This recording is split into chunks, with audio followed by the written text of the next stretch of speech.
Ok. Está iniciando. Ok.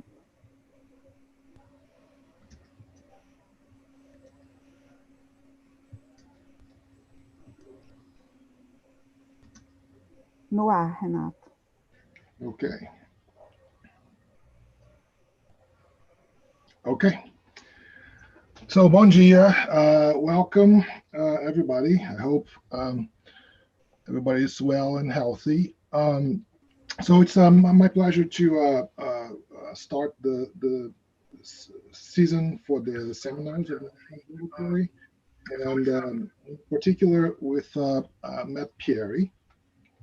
Matt, to give a historical, Matt, he finished his PhD in 2004 in Imperial College, London, then spent a few years in North America, worked at the Université Laval, Quebec City, Ohio State Department of Astronomy, and CASA, the Center for Astrophysics and Space Research in University of Colorado. And he went back to the UK on a Marie Curie Fellowship to the Institute for Cosmology and Gravitation at the University of Portsmouth. Then after that, he got the position that he's currently, which is the Excellence Chair. It sounds very in French, Chair of Excellence. I don't know, maybe Matt can translate that for me. At the Laboratory of Astrophysics in Marseille, and has been a professor there for the last few years. So Matt has done several very important contributions in different areas involving intergalactic medium, formation of galaxies, inflows, outflows, and moving to cosmology and dark energy more recently. And he has several leading positions in many of these big collaborations, the SDSS, DESI, the WEAVE, where he leads one of the surveys that has a very strong synergy with our survey, JPAS. And today he's going to give us an overview of this mission, this program, WEAVE, and perhaps a little bit of our combined work with JPAS. So without further ado, I'll pass the word to Matt. Hi, thanks very much, Renato. Thanks very much for inviting me, and thanks to Seminário as well. I should share my slides, I guess.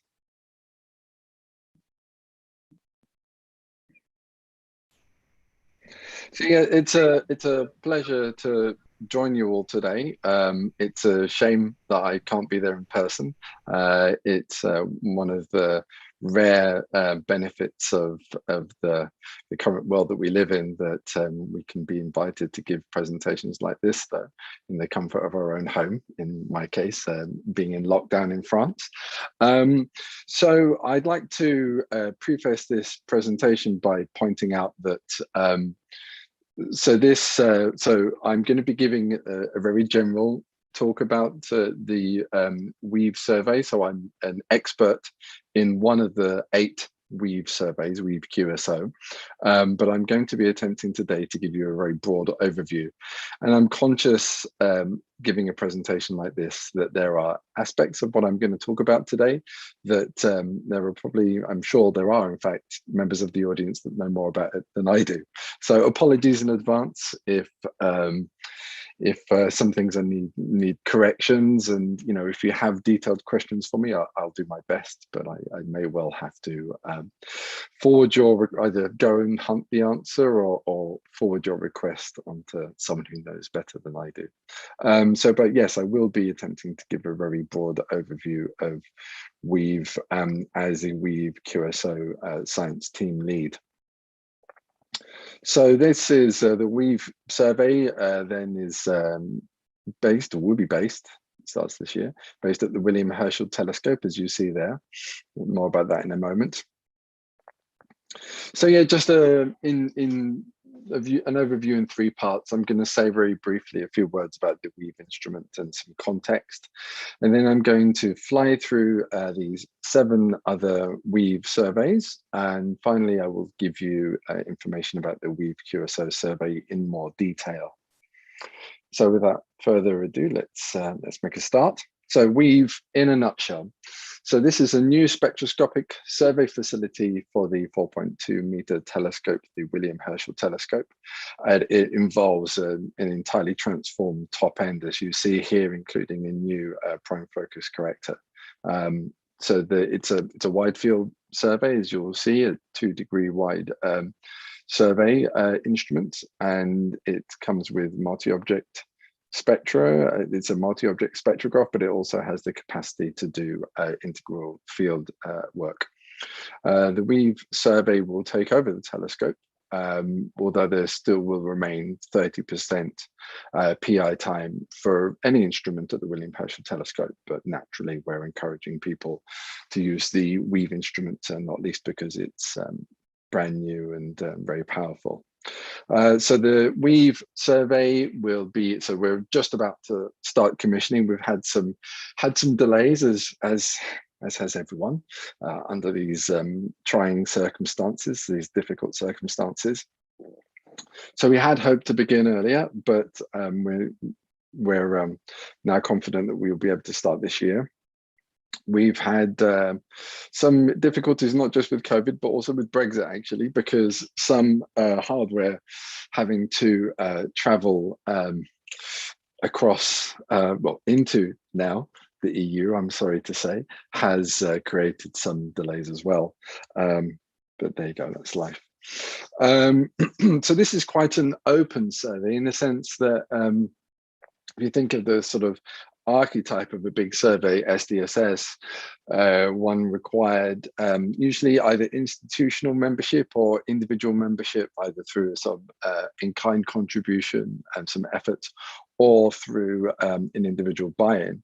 That's not the main model for Weave. So the main model for Weave is national level contributions and therefore national level membership, and that's what's shown in this schematic here. It's so Weave is predominantly the Isaac Newton group nations, so that's Britain, Spain, and the Netherlands, and others like France and Italy have joined in as well, with some institutes from some other countries also becoming involved, as you see.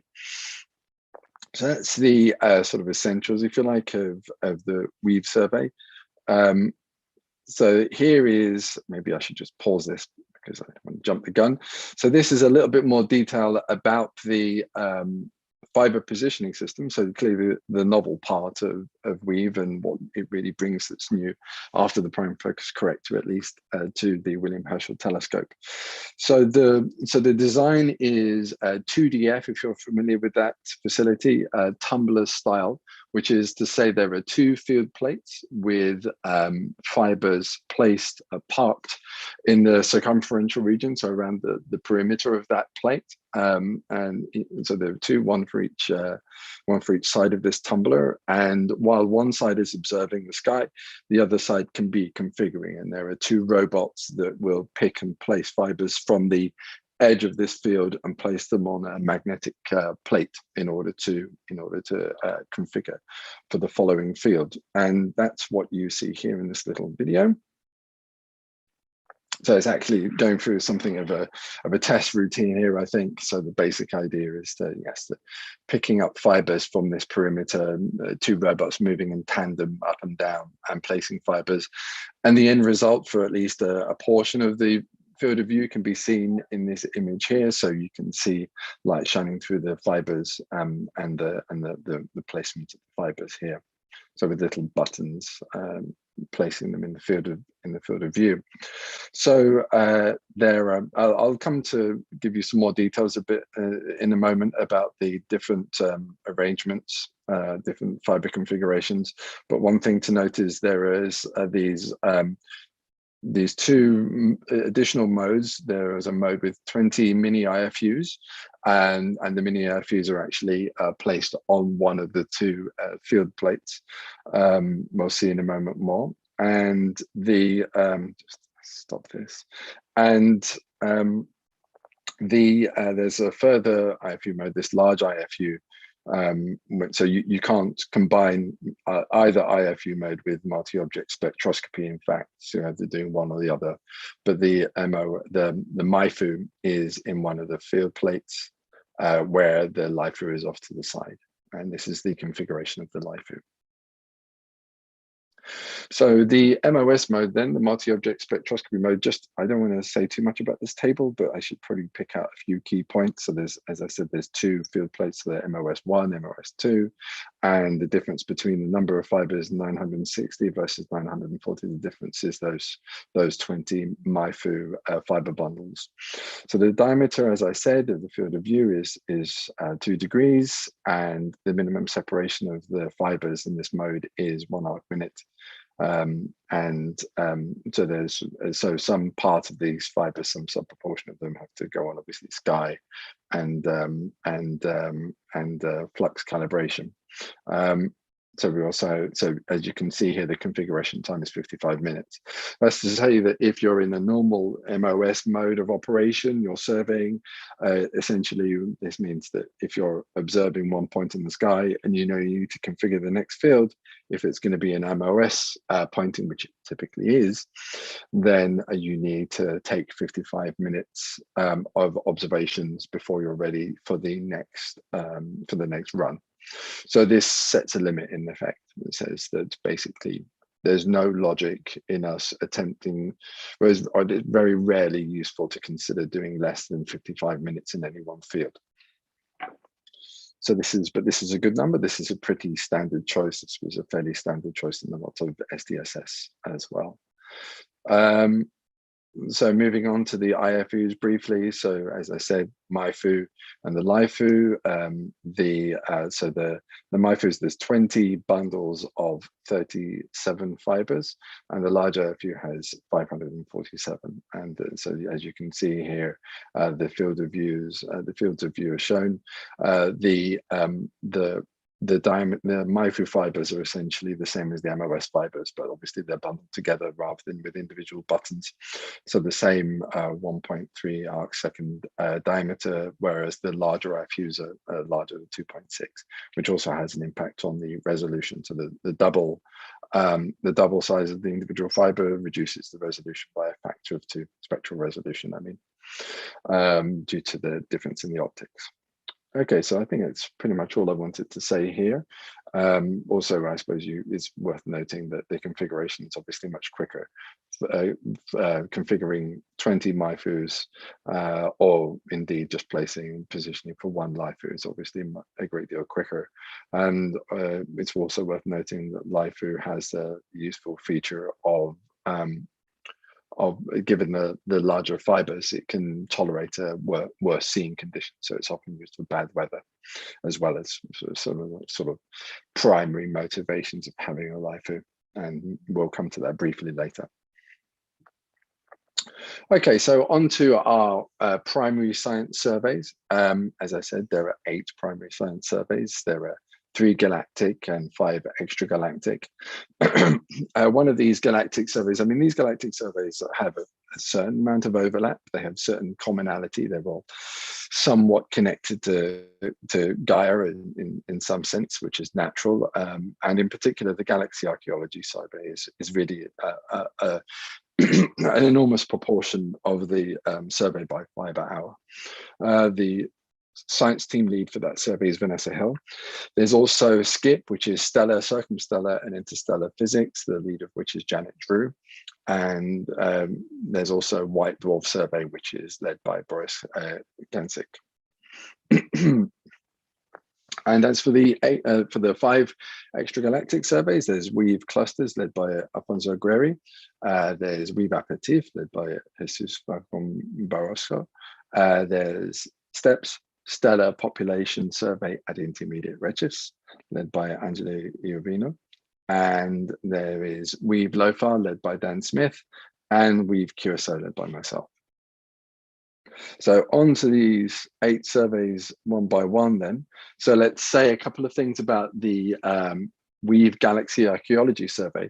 And so I'm really going to cover pretty much all of astrophysics there, everything larger than the larger sort of solar system scales. Anything stellar and up, I'm basically going to cover it here. So let's see how we do. So galaxy archaeology, I think we all know what that is, but just to say, so this is the study of galaxy assembly over cosmic time, and specifically, typically, when we talk about studying galaxy assembly, we mean talking about the Milky Way. It's the galaxy we can study the best, of course, unsurprisingly. So we have a great deal of information, so with this detailed study of the Milky Way, we can examine the stellar populations in the thin and thick disk and halo stars to study things like what are the driving factors in the evolution of our galaxy. Is it mostly assembly through internal, let's say, accreted activity and star formation in situ, or is it through external evolution, properties of merging galaxies, dwarf galaxies, etc.? And so this is largely driven by Gaia. So, but Gaia is obviously a fantastic observatory, but it lacks some velocity information and some spectral abundance, some chemical abundances. It's got this information for the brighter stars, but lacks it for some of the fainter ones. So we really need then spectroscopic follow-up in order to make the most of that excellent rich data set. And so this is what you see here. So this is a simulation of the arrangement of targets throughout in a sort of arranged in the physical position in galactic coordinates. So as you can see, there are four different types of survey within galaxy archaeology. So there is the halo stars, which are these these high galactic latitude objects in yellow here, and there's roughly 1 million stars over 8,500 square degrees or more to be obtained spectroscopically in the galactic halo in this low res mode. There are also a further 1 million stars to be observed in the galactic disk in low resolution, and another 1 million stars to be studied in high resolution. And this is really for the study of chemical abundances, chemical labeling. So most of the low res work is primarily associated with assessing the radial velocities. But some additional information is expected, and the high-res information, high-res observations will really tell us about the chemical details of these stars. And in addition, there will be a further 100 open clusters, mostly in high resolution at very low distances, as you can see here. Okay, moving on to the next survey, which is stellar, circumstellar, and interstellar physics. So this survey is more focused on so where the previous one was focused on galaxy evolution through the study of stars, so galactic dynamics, etc., and assembly history. Skip is more focused on the properties of the evolution of stars itself. So this is the probing stellar revolution through by targeting some high mass and young or old extremes of stellar revolution. So to study basically the AHR diagram in its extremes and the sort of limiting cases, and also to study somewhat the diffuse interstellar medium. So the plan here is to target these stars in an unbiased way as much as possible, using the Isaac Newton telescope and the VST, both photometric surveys, in order to assemble these sort of unbiased samples of stars in these cases. And the survey will be greater than 1,200 square degrees, arranged in galactic latitude and longitude, as you can see here, where in some small patches, high-res data is going to be obtained. So I'm not sure if I mentioned this already. Actually, this might be an oversight on my part. The low resolution data is roughly R of 6,000, and the high resolution data is R of 20,000, although you can divide that by 2 if we're talking about LIFU data. So it's low is still relatively high. It's still 3 times higher than SDSS at 6,000, and as I say, high res is about an order of magnitude greater. It's R of 20,000. So moving on to the WEAVE White Dwarf survey. So WEAVE will target 100,000 white dwarfs with GeoV less than 20 and Gaia mags coming from Gaia DR2. So the primary goal here, of course, is to obtain flux standards. So these white dwarfs will be spread throughout the survey, all the surveys apart from Aperitif, actually. So these are a required part of every one of our observing blocks in order to get good, reliable flux calibration.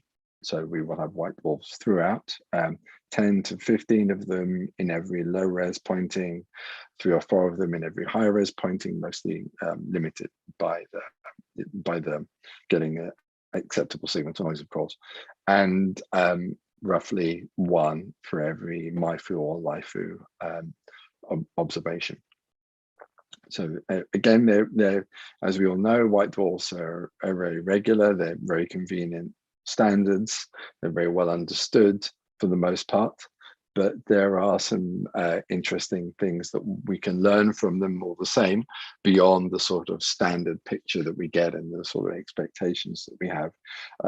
But even with these standard samples, it's interesting and useful to obtain their radial velocities, of course.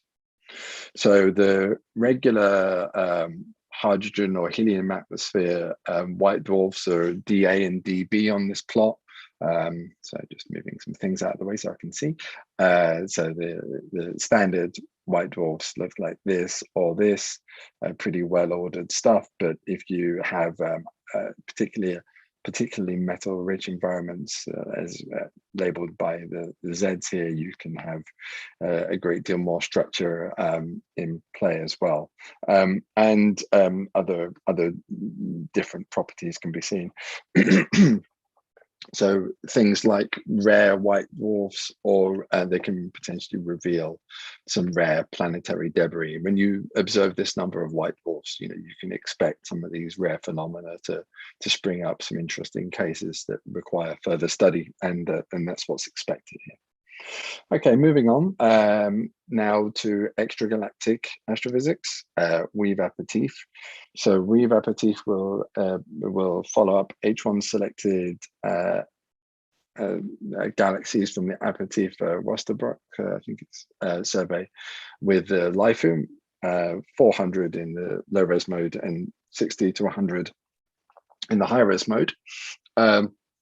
And the goal here is to study the interaction of gas and stars in the interstellar medium. So the purpose is to understand a little bit more about how star formation evolves in this context. What are the main drivers of star formation, be it through mergers or gas accretion. So we can also study with this the dark matter distributions in spiral galaxies, and determine whether so we can determine whether what the sort of what is the origin of the spiral structures and their motions.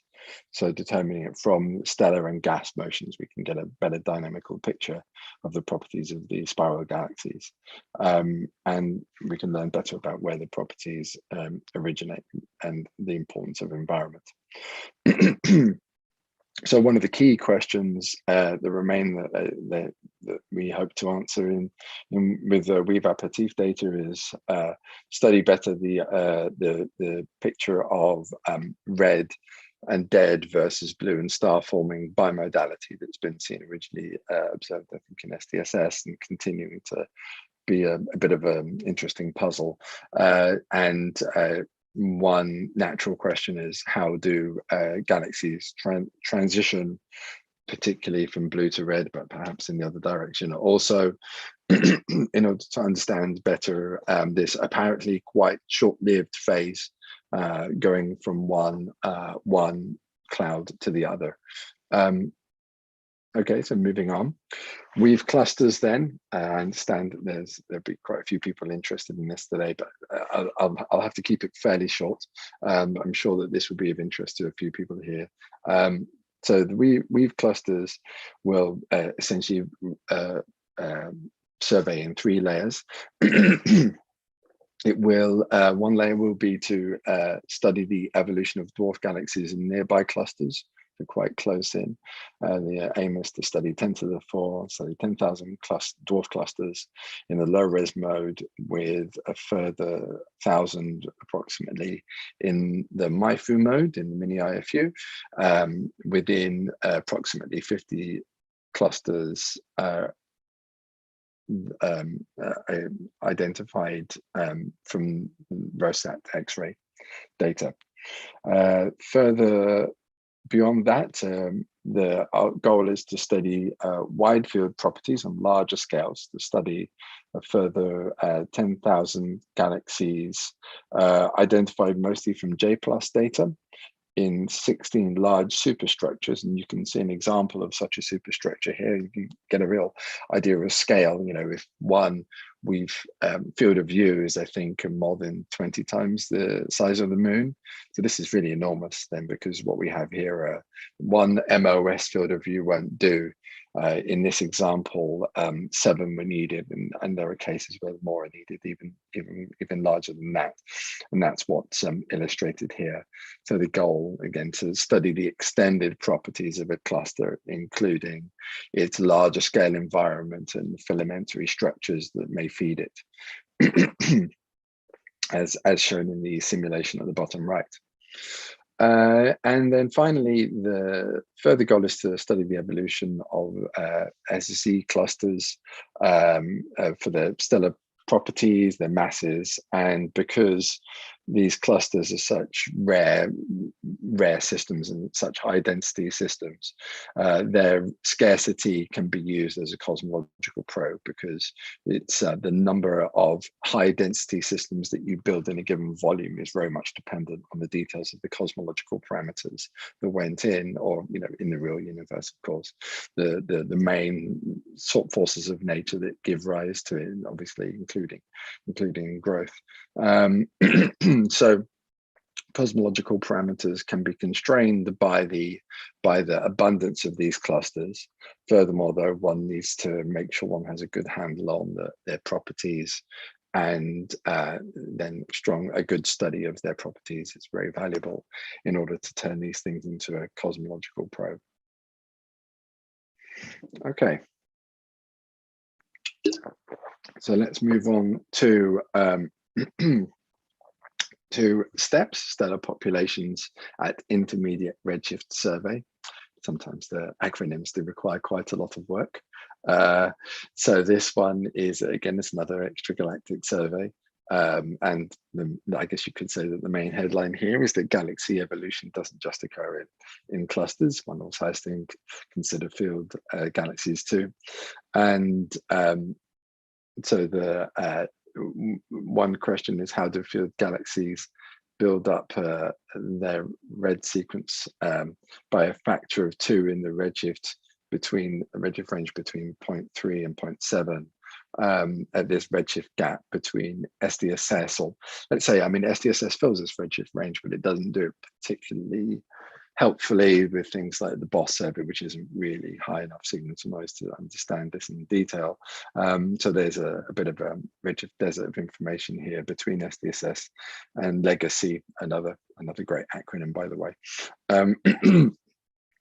So, and yeah, one could think of it this way. In order to understand galaxy formation and assembly, you can either do it 2 ways. You can discuss it through archaeology of the Milky Way, as we said earlier on, or you could do it through look back. So studying galaxy properties, galaxy evolution with a larger range of redshifts, to obviously not study the properties of any individual galaxy in this way, but to study how galaxy populations evolve over time. And that's what STEPS is seeking to do. so through the study of the stellar populations in these galaxies and their stellar abundances. The approach that STEPS is taking is to observe quite a relatively small area, just 25 square degrees in the MOS mode, but to get deeper data. So to get 7 times what most parts of the survey are aiming for. If the limiting integration is an hour, then most people are taking that option, but STEPS are taking 7 hours to obtain higher signal to noise on roughly 40,000 galaxies. As you can see, it makes a big difference to the quality in this simulation comparing BOSS data with Weave data.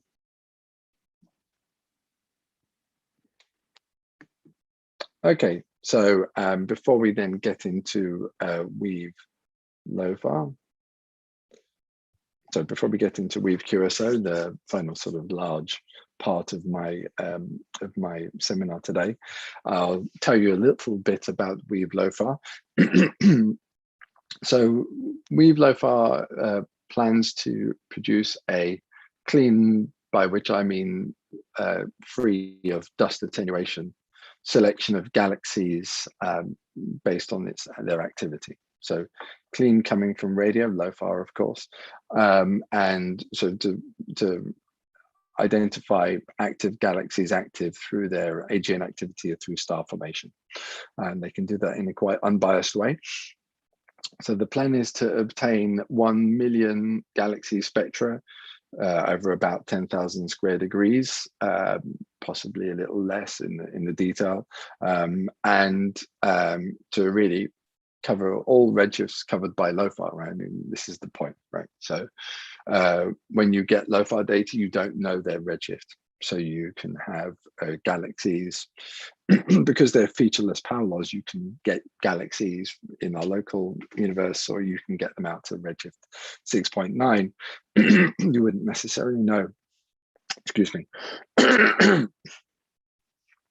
Having some throat problems recently, but hopefully I'll make it through. You'll have to bear with me. Right, so the goal is to follow up as many LOFAR sources as possible to obtain their redshift, and also obviously to study other properties too, particularly study things like AGN activity, the properties of AGN activity. And of course, many of these objects will be quasars, which will be of interest to the Weave QSO survey as well. But the main goal, or at least the main, if you like, driver that drives them towards a very large survey of 10,000 square degrees is the goal of finding pre-reionization galaxies, or let's say pre-post, sort of transitionary reionization galaxies. And they expect to find about 50 of them, 50 or 60 of them in this survey. So that explains the goal to cover this large area. I'm hearing something. Is there? Shall I keep going? Yeah. No. Yes, I just gave a warning Okay. about the halftime, more or less. Okay, thank you. So their strategy with LOFAR is to take a sort of wedding cake tiered approach. They've got a wide survey limited to about 10 millijanskis, a mid survey limited to 1 millijansky, and a deep survey limited to 0.1 or roughly 0.2 millijanskis. And that's what's shown here. And also there's a bit of information about the Weave QSO survey as well here, actually, but let's ignore that for now. So the points here refer to already acquired LOFAR data in different stages of sort of processing or queuing, queued up for observations, and then so therefore ready for Weave survey observations in the LOTS survey, they call it. So you can get a general sense of whether Weave LOFAR survey is going to be, and the deep tiers are marked as these small ellipses here, and here, and they have some particular interest in these mid-tier regions like H-Atlas or HET-DEX, and we'll come back to that in discussing Weave QSO in a moment. Okay, good. So let's move on now to the survey that I want to say the most about, which is Weave QSO. So I'm just going to give you a brief flavor of the big questions that we want to address, and then we'll see in more detail. So question number one: how does dark energy emerge to dominate the universe? And we can study this through the measurement of baryon acoustic oscillations, even in quasars and quasar spectra, actually. Absorption to high redshift quasars. And we can also study the circumgalactic medium on sub-megaparsec scales through the study of the inflows and outflows, which are key aspects of defining galaxy formation, particularly at redshift greater than 2, which is the main focus here. So this is a key epoch, of course, because this is the period where we begin to reach the star formation rate peak. So the accretion of gas and the suppression of of star formation in galaxies through inflows and outflows and feedback is key, and this is a key epoch to study at, I would argue. Excuse me. And a couple of bonus questions that we're hoping to address are what is the nature of dark matter? It's quite a big bonus question, which we expect to be able to add some interesting insights into, and other cosmological parameters like the sum of neutrino masses, and also say a little bit about how reionization occurs, particularly the thermal evolution of the universe. So it's worth noting as well, I think I have it on this slide too, that the intergalactic medium, which is the main study of this survey, dominates the universe even today by mass and volume. So there's a negligible proportion of the volume of the universe, or near negligible proportion of the universe by volume that isn't intergalactic effectively, tiny fraction, but even it's still the majority by mass. And at redshift greater than 2, this is even more evidently the case. Something like 98, 99% of the mass is still intergalactic at redshifts greater than 2. So this is where the fuel of star formation is really flowing. So yeah, it's clear from what I'm describing that I'm most interested in quasar absorption spectra, but I realize that not everyone is familiar with this concept. Not everyone is familiar with these observations. So let's discuss this briefly. So there's a very nice illustration made by Andrew Ponson that I can use in this context. And here is, if we sort of imagine the light leaving a quasar and passing through the intergalactic medium, we're going to see what happens to this this Mach spectrum as the light passes through. Not only gets redshifted, but also we can see the impact of this imprinted absorption as light passes through the IGL. So that's what we're seeing here. So principally it's Lyman alpha absorption. The so-called Lyman alpha forest is being built up as we watch this video. And also Lyman beta absorption. Sometimes when you pass through a galaxy, you see a great deal more absorption. You see metals associated with that galaxy. We also see metals associated with the intergalactic medium in general. And you see sometimes these large damped Lyman alpha systems. So one thing is hopefully evident to everyone, which is that this is clearly a line of sight probe of the intergalactic medium. We get quite limited information about the extent of these gas clouds as the line of sight passes through. Its column density is being measured, and the densities of the gas are typically, for most of the Lyman alpha forest, a few times the mean density of the universe. So from around the mean to around 10 times the mean density of the universe. And these only mildly nonlinear structures are effectively trace dark matter very well. So this means that the intergalactic medium and the Lyman alpha forest in particular is an excellent tracer of large-scale structure. Which is obviously a convenient fact that we'll come back to in a moment. Other interesting things to note, the intergalactic medium is largely photoionized. So it's ionized to about 1 part in 10,000. So one neutral atom for every 10,000 protons, every 10,000 ions. And it's a very simple system, largely quite well behaved. The opacity in H1 is proportional, just as a parallel with the gas density and therefore the dark matter density. So this is very convenient, obviously. And the quasar spectrum F is a product of the quasar continuum, if you like, the spectrum that you saw before the absorption was imprinted and multiplied by this transmission flux. The flux transmission, which is just e to the minus tau. So this is a very simple picture, obviously. It's a very convenient picture. It says that we can measure densities and structures, albeit in a line of sight way, with very simple physics involved.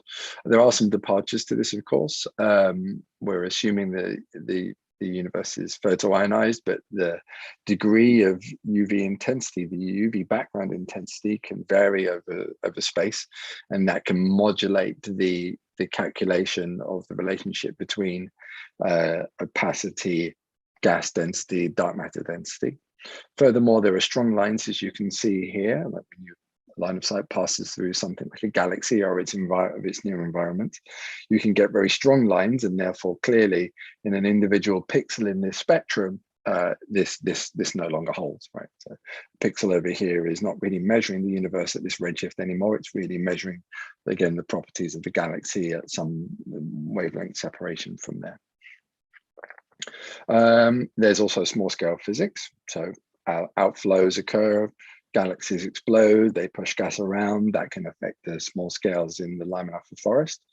And as we see here, there is metal absorption. And there are not just these metals associated with galaxies, but potentially large amounts of the intergalactic medium can have some associated metals. And in effect, you can have partially detectable metal forests associated with these, particularly in things like carbon-4 and oxygen-6. Okay, moving on. That's some of the sort of basics of quasar absorption 101. Let's say a little bit more about Weave QSO then. So Weave QSO transforms the landscape of our understanding or measurement of quasar absorption. It's essentially a high resolution massive IGM survey. So spectrally high resolution because depending on the mode we use, it's either twice or 10 times higher resolution than BOSS and DESI. DESI has a slightly higher spectral resolution than BOSS, but not by a huge factor. Weave is higher still than both, even in the low res mode. And in spatial resolution, right, so I've said that these are line of sight probes. So your ability to study detailed structure along a line of sight is dependent on the spectroscopy. But if you want to study larger scales in 3D, then you need to have quasars sufficiently close to measure structures that traverse the lines of sight. So, and then you get a 3D probe if you combine a high density of background quasars. And that's what we're trying to do here. So the spatial resolution, the transverse separation driven by the quasar number density is about 4 or 5 times BOSS and about twice DESI, depending on the redshift that you study. Again, we're limiting ourselves to the discussion of Lyman alpha forest quasars here because DESI does lower redshift quasars too. So our plan is to survey in shared fields with galaxy archaeology and LOFAR. So this means that that's LOFAR wide and galaxy archaeology low res high galactic latitude. So the large parts, if you like, the majority of both these surveys. So we share fields with them, and we have then had to plan our surveys in tandem with them accordingly. And so what we get is about 400,000 Lyman alpha forest redshift greater than 2.1 quasars with a limiting magnitude of about 23.2. We're hoping to go a bit faster than this, actually. Observed mostly in the low-res mode of the multi-object spectrograph, although a small sample, particularly those that are also identified in Gaia, can be observed in high-res too. So Furthermore, we're aiming to study close quasars and galaxies in absorption, identifying galaxies in absorption with a small additional amount of LIFU and MIFU data. So, but back to the main survey then, we have 6,000 square degrees that we expect to obtain quasars for the target selection for from JPAS. As I'll get to in a moment, this Spanish-Brazilian collaboration is very important to Weave QSO, and we have close relations with colleagues in Brazil. So I'm very happy to present to you today.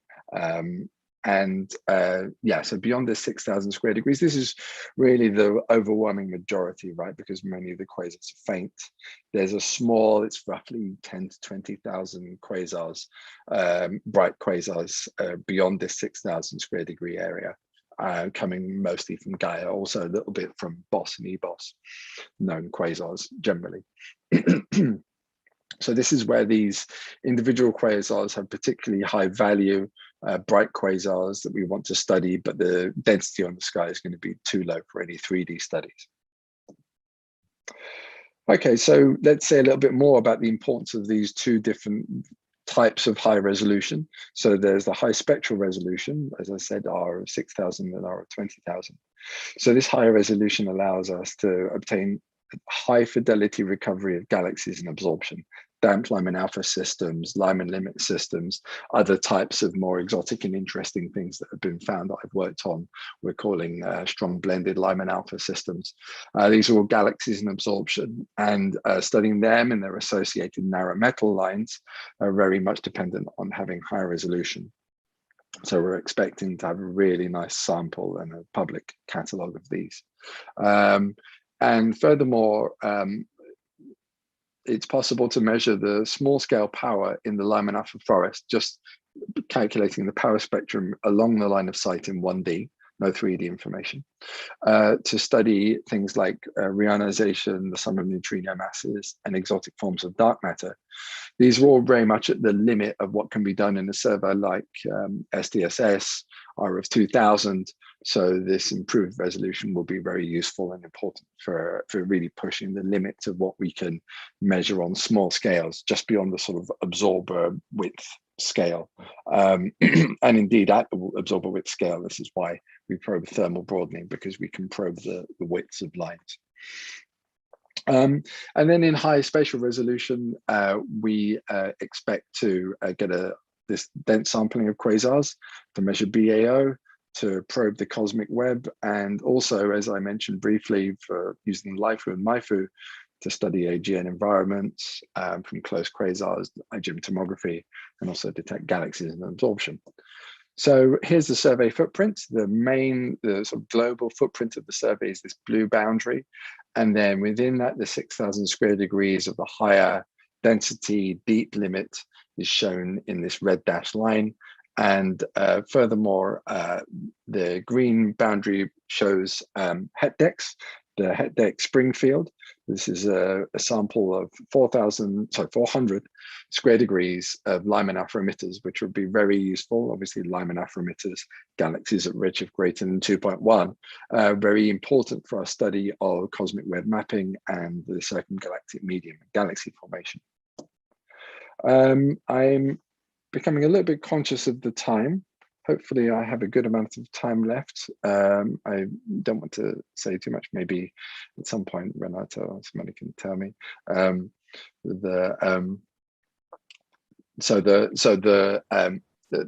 guess I can probably briefly introduce BAO. How much time do I have? You should have about 15 minutes, more or less. Okay. Good. So I think that should be enough. I think I probably have time to mention this briefly.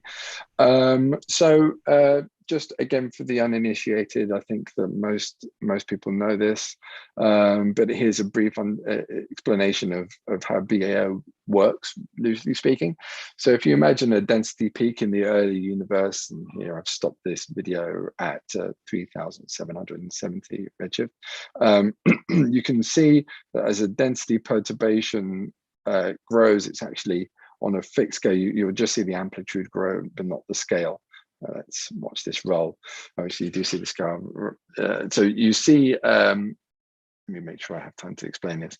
So you see that baryons and photons act together. So if there's a sound wave in the early universe,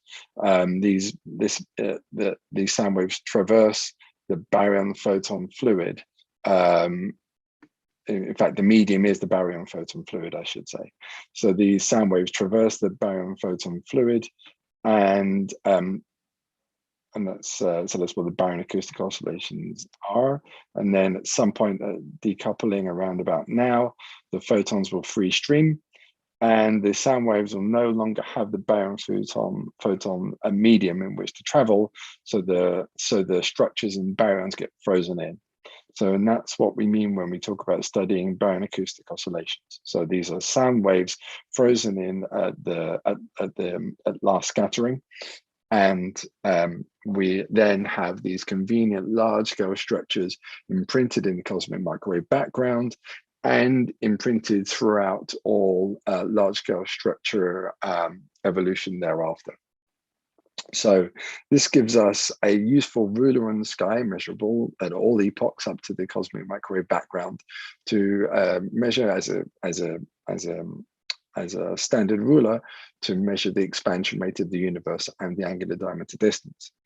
So, and it's also very convenient that this thing is large. It's 100 H inverse megaparsecs co-moving. So it's large enough that it's beyond the most non-linear evolution.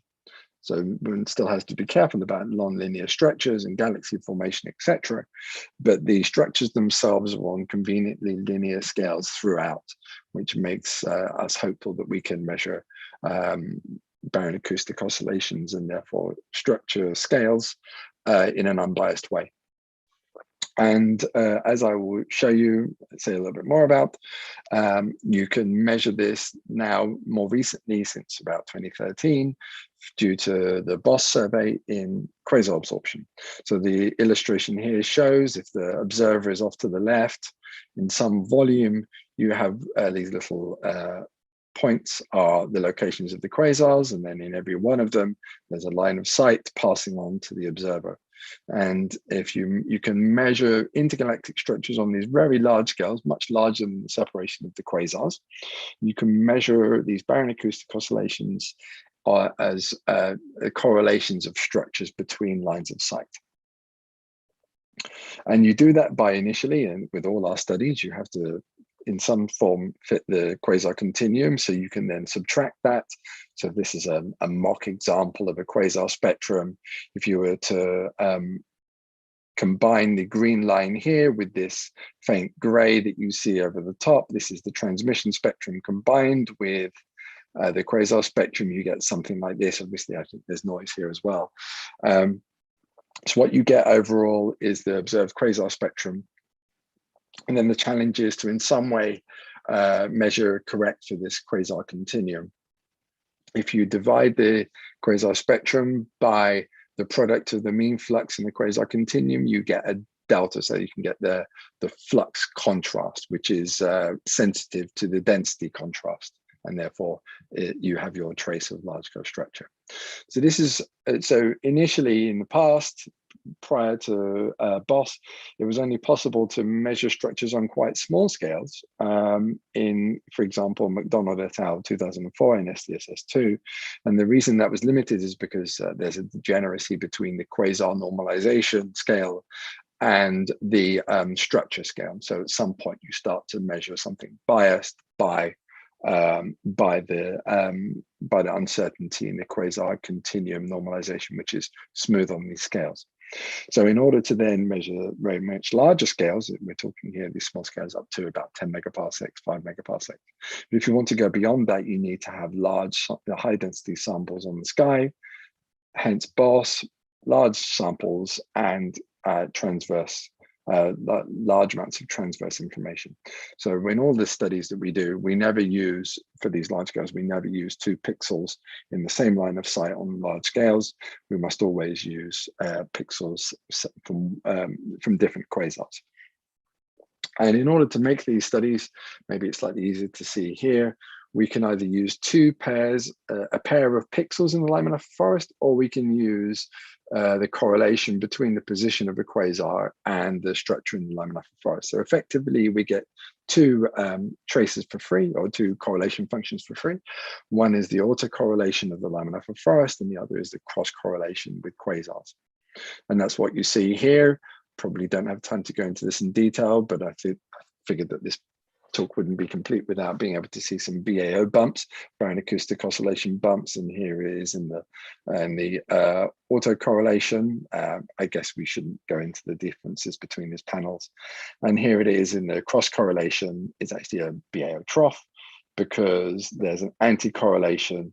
The flux goes down when there's a quasar position, right? So if there's a quasar, there's a deficit in flux. So therefore, there are quasar positions and the flux transmission are anti-correlated. And so the final word from the EBOS survey, the final word from SDSS on this, in fact, because SDSS won't continue beyond SDSS 4 to measure BAO. The final word from us, at least in the laminar forest studies, was published 2020, and it is as you see here. In fact, that's also what was shown in this previous plot. So we can measure BAO along the line of sight and transverse to the line of sight, and that's the constraints you see here. If you compare the Hubble parameter and the angular time into distance accordingly, you get results that place us within 2 sigma of the concordance cosmology defined by a Planck-based model shown here. So overall, we're broadly consistent. We had some tension before, greater than 2 sigma, but we're, I guess you could say, marginally consistent now, with a great deal more to see in the future. EBOS was a relatively small improvement on BOS. But so now we turn to next generation surveys like Web QSO and DESI, and potentially also Foremost, although it's less clear to me where Foremost is. So BAO projected constraints, then we can compare DESI and Weave directly based on a sort of headline expectations at least. And so Weave QSO actually has the ability, with JPass's help, to measure BAO better than DESI at redshift greater than 2.1. All the IGM large scale structure constraints could exceed those of DESI. But for the fact that we have a limited number of fibers, because we have our friends in galaxy archaeology and LOFAR to negotiate with. So what we've instead decided to do is to compress our constraints into half the available redshift range. So we could have done this at either redshift below about 2.4 or above. We've chosen to go above. That's where we get the most bang for our buck. So we can measure BAO 20% better than DESI at redshift greater than about 2.4. And so it's interesting, 400,000 quasars or less compared to DESI's 700,000. It's maybe surprising to some people how we can achieve this. With a little over half of the quasars, we can do better. Or again, it would take more quasars to cover the entire redshift range. But the key is that we have a higher density, again, with JPass's help.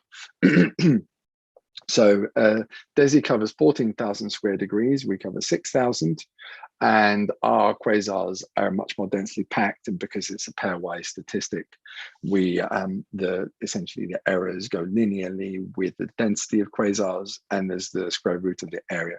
So you're better off having a density survey. And that's what we have. So yes, we're able to constrain BAO very well. That's one of the main pillars of our expected science plan. And again, autocorrelations, cross correlations is shown here. We also have the very appealing but somewhat difficult to project possibility of directly correlating or cross correlating the Weave QSO spectra with the JPass images, essentially to treat JPass as a Lyman alpha emission intensity map. We made some attempts to make projections. It's still somewhat uncertain as to what we can achieve, but this is all a bonus compared to what we're already projecting here. So coming to the end now, just a little bit more in terms of science. I want to mention briefly cosmic web reconstruction. So these higher densities allow us not just to do statistical measurements of structure, but also to do mapping. The large scale survey allows us to do void counting, in particular in the hecdex footprint. So on the left here is the original field in the simulation. On the right is the reconstruction, where, as you can see, we're doing very well on sort of little over 10 megaparsec scales. And on closer to megaparsec scales, we think that we can reconstruct the cosmic web by using close groups of quasars in particular. So close groups of quasars, either in the MOS or when they're very close, we can use the LIFO as well. And the large scales help us to perform novel cosmology through void counting, etc. And on small scales, we can, I kind of think of this as a holistic study of galaxy formation, right? Because we've never before been able to identify the galaxies above redshift 2 or had useful cosmic web maps. So all we've had is statistics of the Limonite forest and the intergalactic medium measured exquisitely well with metal populations, etc. But we've never had the complete picture, right? So we're now going to be able to obtain the galaxy positions, to a certain extent, galaxy properties, and the cosmic web. So gas properties in the cosmic web context, filaments, feeding galaxies, and then close-in scales of the cosmic web, galaxy gas properties and the voids gas properties close into lines of sight and close into galaxies, sorry, and clumps and filaments. So this should be really interesting. A quick word on JPAS and Weave Curaçao's complementarity. So JPAS imaging with its 54 narrow filters and a few broadband ones too is ideal for quasar identification. So here's a little image of the filter set, and as you can see here is an example of a quasar taken from mini JPAS, the science verification mini JPAS survey from Bernoulli et al. 2021. And as you can see, the quasar emission lines are a really nice match to the width of the filters.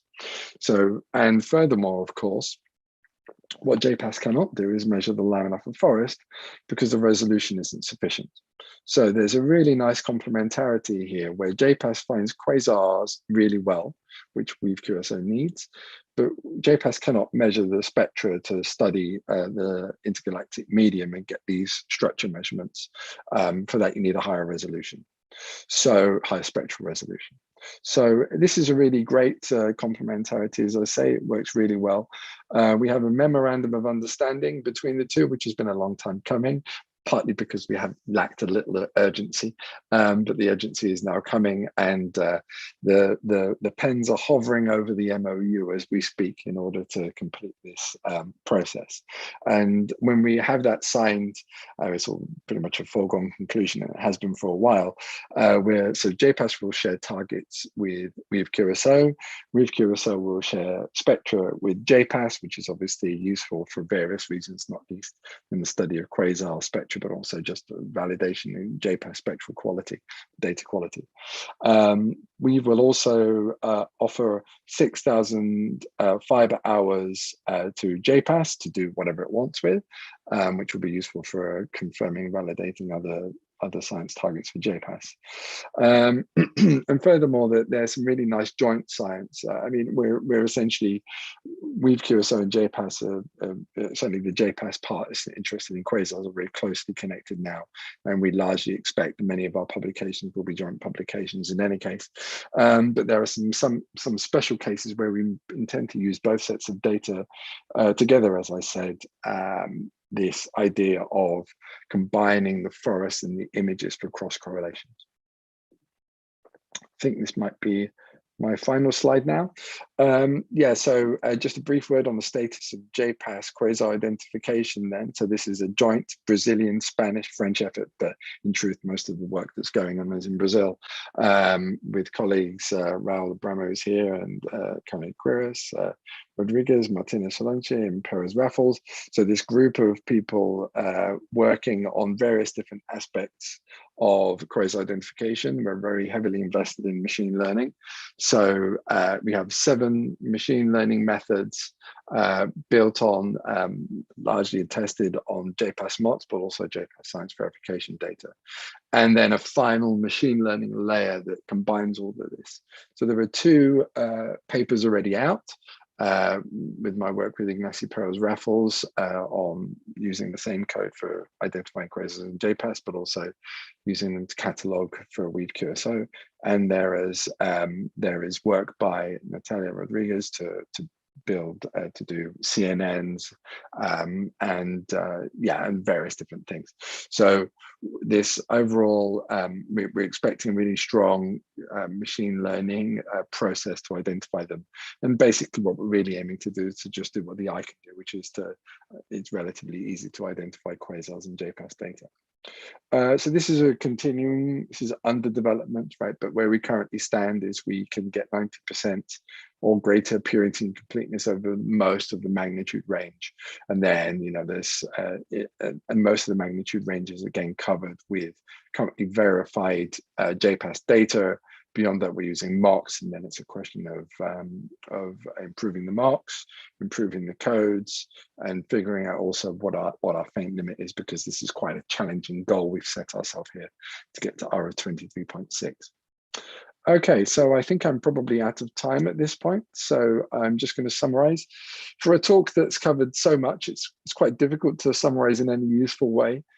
So I will simply say that Weave starts this year. It will run for 5 to 7 years. So I should say that the commissioning is expected this summer, and moving on to science verification and survey mode through the autumn. Our summer, of course, Northern Hemisphere summer. So Weave will span the full range of astrophysics on stellar scales or greater, and study astrophysics from our region of the Milky Way out to beyond reionization. Weave QSO is particularly diverse, and obviously I have a particular interest in that as the science team lead. And we will be studying small scales in the circumgalactic medium and mapping the cosmic web. And so we'll be measuring galaxy formation in these small scales and early dark energy or other exotic forms of cosmology in this sort of frontier at redshift greater than 2 using the Limonite forest. Finally, just want to add, of course, that Weave QSO has a close relationship with the Brazilian community through JPass, and a collaboration we're very much appreciating. Okay, and with that, I'll stop. Thank you very much. Okay, thank you so much, Matt. That was a very, very interesting talk. Thank you. I'm not sure my video is working, but I can see you. Yes. So let's open for questions of the attendees or panelists. I have a question. Okay. Can I begin? Okay, so Matt, what's the limiting magnitude for concerning the galactic archaeology survey? What's the limiting magnitude in the high resolution mode? So this is the kind of question that I will do my best to answer, but it's very difficult for me. Let me see, actually I have an extra slide, so maybe that's in my extra slide. Let's see.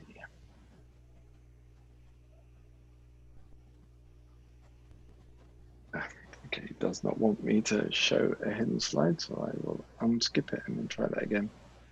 Sorry, can you repeat the question? In which mode? In high resolution mode. Okay. Okay. So G of 16, apparently, according to this. Mm-hmm. Yeah. And I have a second question. Maybe this is too off, but I don't know. You mentioned that 30% of the William Herschel telescope will remain open for proposal. Do you know if the commission or yeah, so I think some, I mean, so there is the, I'm trying to remember the name, the instrument that we've replaces, obviously. Multi-object spectrograph had 100 fibers. Maybe someone can remind me what it was called. I didn't actually use it. So that will be decommissioned. This is a good question. I don't have the direct answer to that off the top of my head. I know that there's some imaging capability will be retained, but I am not normally a William Herschel I'm more of a survey guy, so I'm not usually a user. Yeah, I mean, there's also the interesting question of where POW stands. I'm not sure what the destiny of POW will be. I mean, POW may or may not go back on the William Herschel telescope. I think they'd very much like to. I'm not sure, but that may be something we could expect. But overall, we're encouraging people, as you can imagine, to use Weave, because changing out between Weave and other facilities takes time. And we're hopeful and hoping that people make use of that, because there's a lot of latency involved in using other facilities. Okay. I mean, whatever it is, it's going to have to, I think, be wide field, right? Because of the prime focus corrector now as well. Mm-hmm. Okay, thanks. Okay, please, if you want to ask a question, raise your hand in the Zoom tool there. So Matt, I had one question. While so far I don't see anybody raising, so I'm going to do it like with two. I was one is just a detail. There's 90% purity that you got with the spectrum, the quasar detection. Was this a simulation or with the mini JPass data? Yeah, so it's with both effectively. So the red points here are the mini JPass data. Now, the reason why we don't go to the faint end here is because these are verified through data like Deep2 or BOSS. And so we lack some of the fainter quasars that would give us the answer, right? So it's not that mini JPass lacks the faint quasars, we just lack the truth table. But so for most of this range, right, as you can see here, so these are all the different algorithms. And at the end here is the combined algorithm that I mentioned. Right, so if you look at this bin here, it's greater than 90% F1 score, which is, it's a balance between purity and completeness effectively.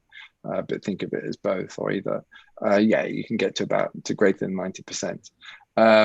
Currently, we're only getting about 80% on the fainter bin, but as I say, I think this is partly driven by maybe mock development slightly, and also the fact that this is a very challenging limit we set here. I'm not convinced that JPass is useful beyond about 23.3, 23.4. Since the quasar luminosity function means most of the quasars will be living there, this is very challenging. But yeah, so the answer to your question is both out to this moderate magnitude. Okay. And my other question was, two more. One, it was not clear to me why there's not the correlation in the cross correlation between the number of quasars and the forest, which there is. just not clear to me. Yeah, I mean, I think I can answer that. So there is, and I think that's a good thing, right? Because if you imagine this as a quasar position, we actually do use the correlation between, if this coloring here is the BAO scale measured in the Lyman alpha forest, then we actually make use of the fact that the quasar positions are correlated with the Lyman alpha forest absorption. But I think your point is deeper than that. Your point is, doesn't it cause problems for doing an auto correlation if there are background quasars, they're biasing your measurement. Is that what you had in mind? Yeah. I mean, it's a valid question. I think it's one that we continue to discuss, but I think it's partly answered by the question of scale. So one Lyman alpha forest line of sight is roughly 450 megaparsecs, 500 megaparsecs H inverse long.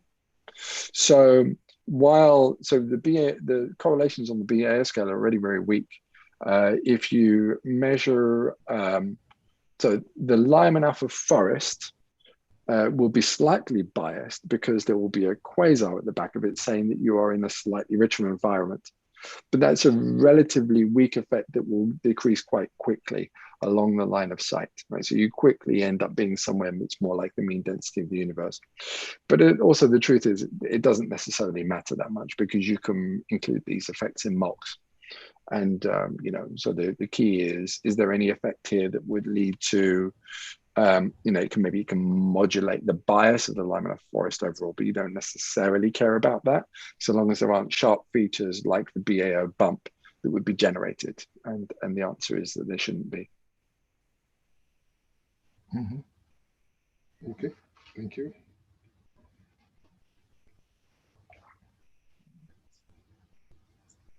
So any more questions? Yes, Renato. Okay. Please go ahead, Jules. Yeah. So you mentioned things like constraints on neutrino mass and early dark energy, that are topics that have been also studied at least in the theory group of JPES.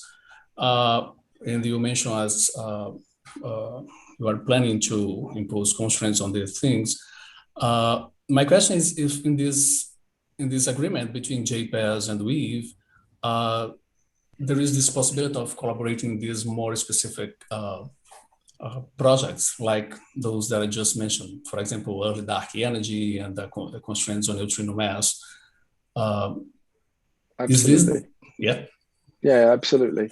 No, I'd very much welcome that because Weave the overall Weave survey is more than 400 people, but as with so many teams, Weave QSO, we're slightly person power starved. We would very much appreciate additional people working on these things, and indeed JPAS people are entitled to.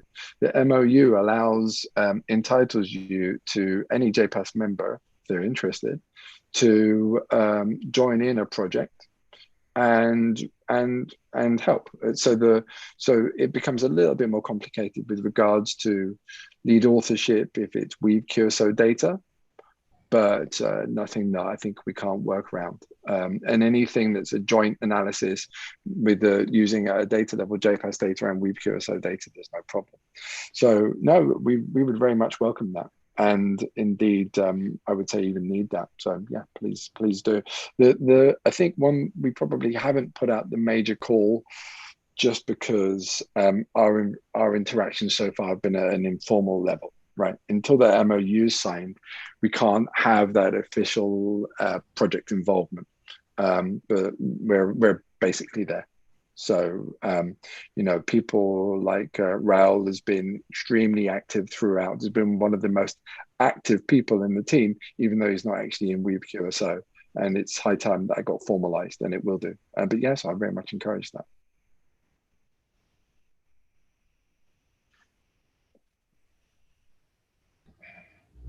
Does that answer your question? Yes, sir.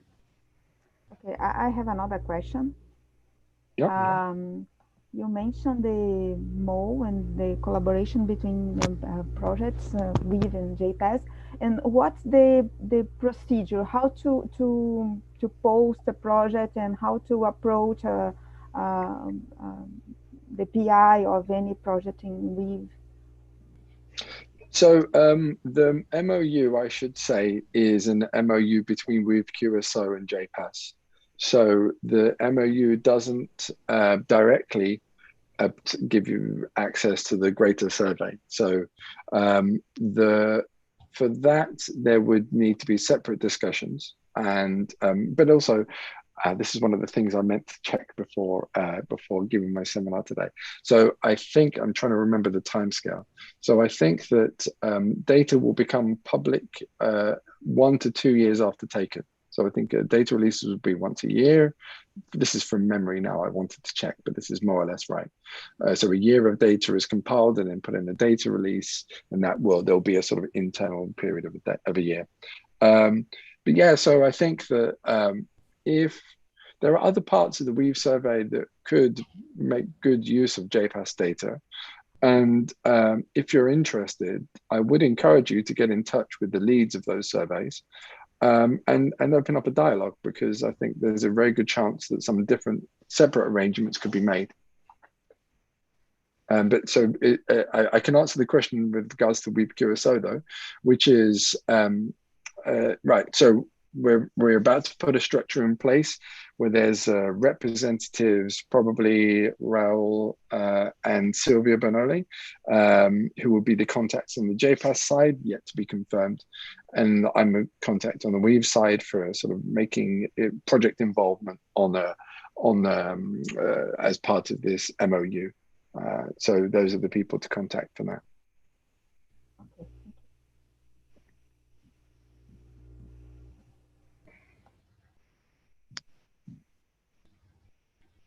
Okay. So any more questions?